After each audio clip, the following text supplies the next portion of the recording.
So I've been here for a long time, and this was one of the best battle of the bays in terms of atmosphere. I mean, I just need to talk about Chen for a second, who worked really hard as part of the marketing team for this event, and also just shouting out the entire marketing team and the Cal community for coming out like this. I mean, even though maybe we're not 1 and 3 in the country or whatever, there's a brand of basketball in the Bay Area and an appreciation of basketball in the Bay Area that is really special, and I think that was on display tonight. Hope the WNBA was watching, because there needs to be a team in the Bay Area. I credit Stanford for bringing their fans and bringing their energy, and thought our players played really hard, and in that sense it was a good game.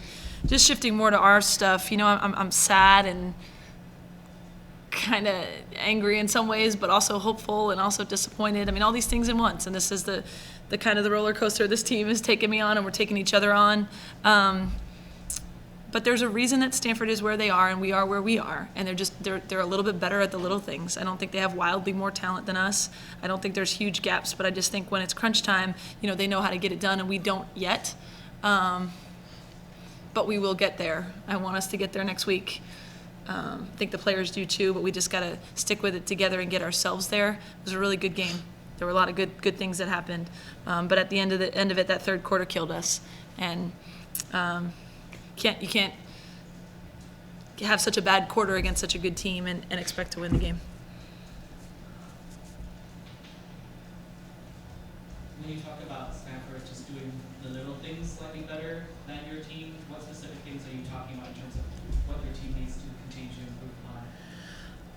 I mean, I think there's a way that you kind of prepare, and a mentality over the course of 30-something games, and a consistency level. And because of our youth, I think we've gone a little up and down within games, preparation and all of that.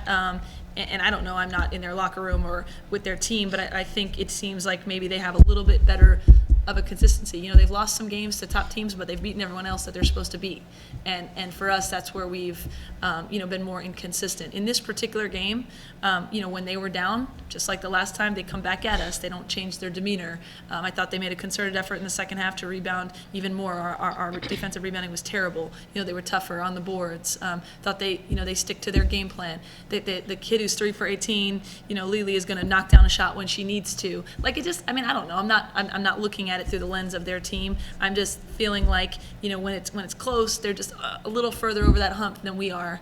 And obviously I think our potential to get there is astronomical, and so maybe our ceiling is really, really high, and we haven't reached it yet, and that's the sad part and the frustrating part, and it's my job to get us there. But it's evident in games like this that and as a kind of a microcosm of the season, that we're just almost there, or almost, and we've got to get there quicker.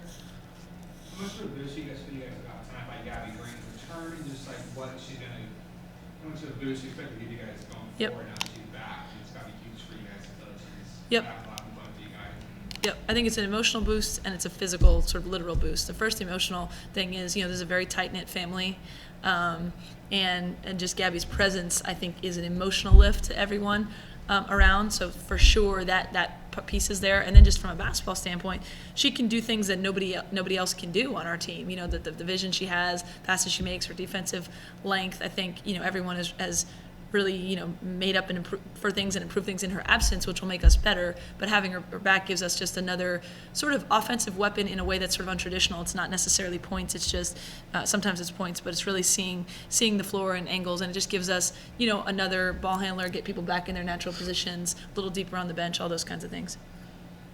Although Stanford doesn't have any seniors starting this year, and relatively they're a young team as well, they start 4 juniors.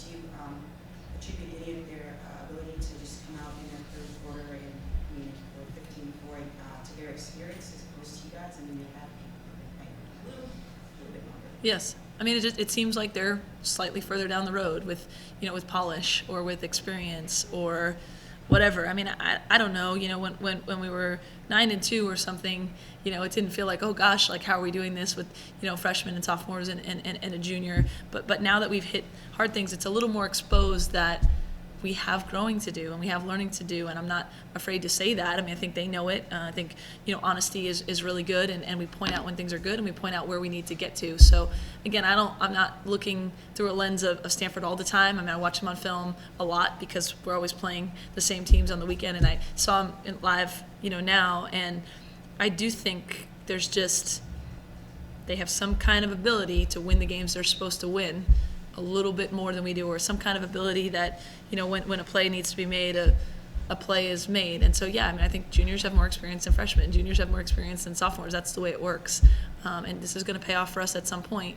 But it feels now like we're slightly behind in that category, and I want to get us there sooner.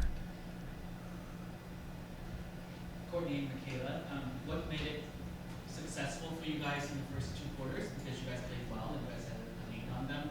And then what happened in the third quarter?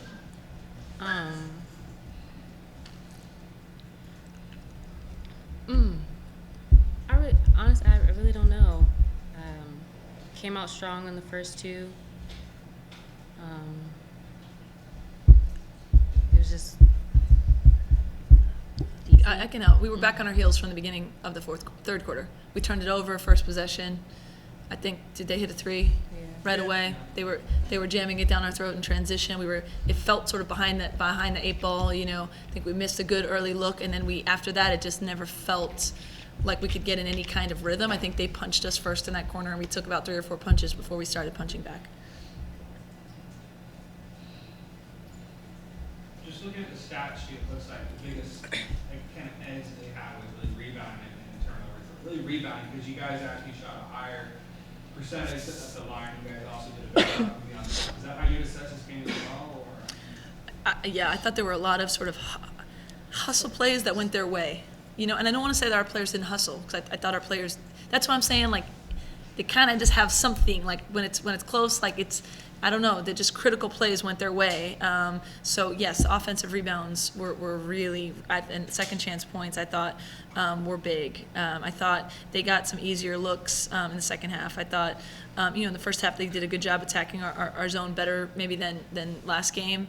And then in the second half, they picked us apart a little bit more when we played more man-to-man. So, but the offensive boards were a huge factor. I don't know, we gave them too many second chance opportunities.